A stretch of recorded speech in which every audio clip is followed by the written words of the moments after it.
ГСП онлайн. Городские новости сейчас. Понедельник, 16:00, поселок Водный, спортивный комплекс «Спарта». Быстрый прыжок, разворот и не глядя удар ногой в перчатке, который держит тренер. И так, час за часом, каждый день, вплоть до сентября. Трое таэквондистов готовятся к первенству России, которое стартует осенью. Егор Костнарев, Илья Потапов и Андрей Лобанов – подростки, однако упорно, с каким-то спокойным, взвешенным фанатизмом. Парни вот уже несколько месяцев безостановочно наращивают спортивную форму. Они знают, вторых мест не будет, от них ждут только золото. Эти ребята занимаются уже по 7 лет практически.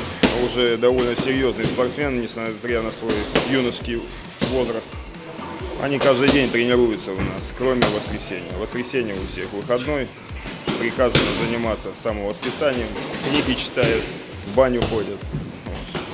Все, а остальные все 6 дней в неделю тренировки.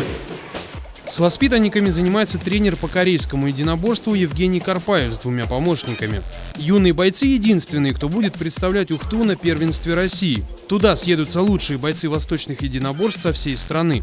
Для парней это еще и своеобразный дебют, пока у них нет титулов. Чтобы завоевать первые медали, осенью им придется, как говорят мастера, победить главного врага – самого себя.